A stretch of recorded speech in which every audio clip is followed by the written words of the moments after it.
Thank you very much again to our all-male panel in session 4 for such a sharp and engaging discussion on regional resilience. So to close day 1, may I please invite Dr. Chaem to share some key highlights and reflections from today's sessions. Okay, thank you.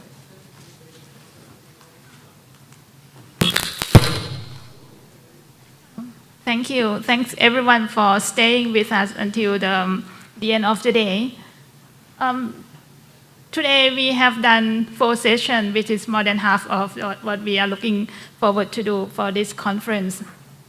Since this morning, we have discussed a lot, and with the changing of the global landscape, we can see from what we hear today that regionalism is very important at this current time. And we may not be able to do much on multilateralism, but regional collaboration is very important.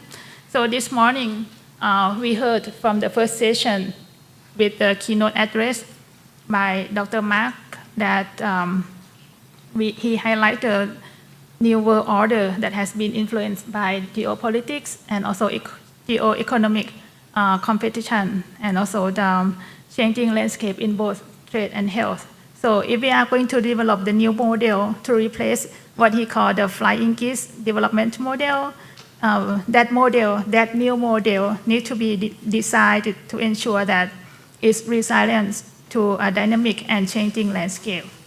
And in session 1, we heard a lot about the integration of trade and health into the bigger picture of the global development. Trade and health should not be treated separately. And we heard about investment, and everyone was also agreed that regional collaboration was important. That is also being reminded in session 4 as well. For session 2, the discussion was on the importance of innovation and intellectual property.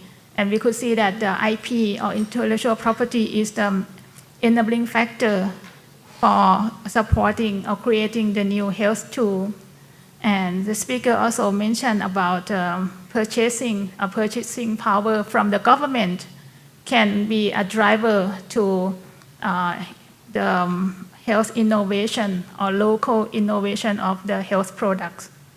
And session 3, which is very important as well, because it has been 3 years that member state of the WHO has been negotiating for the WHO pandemic agreement. And there are key issues that are related to health, and it is still ongoing now, which is the pandemic benefit sharing system. So we heard about that, and there's a lot of things that need to be done.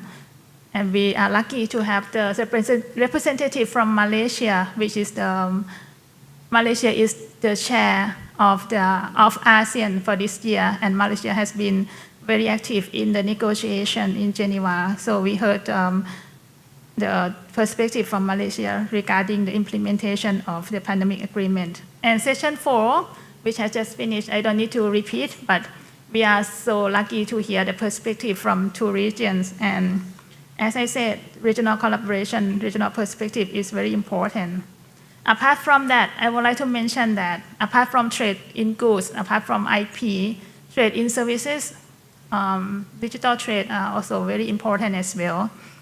We still have trade in services, and also in terms of public health workforce, skill, health workforce movement, and health services trade. That's also very important that we need to look at as well.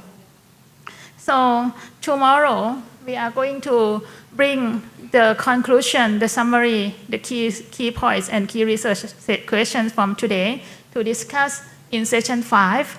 And on session 6, we are going to discuss on the way forward how we can bring what we conclude or recommend from this conference to take action and to come up with something very solid. So as this conference, the International Trade and Health Conference, is quite unique, and many people say it's quite difficult. So I hope you can come again tomorrow to be with us and to conclude the rest of the 2 sessions. So thank you very much, and I will see you tomorrow. Hope everyone travel home safely through the traffic. Thank you.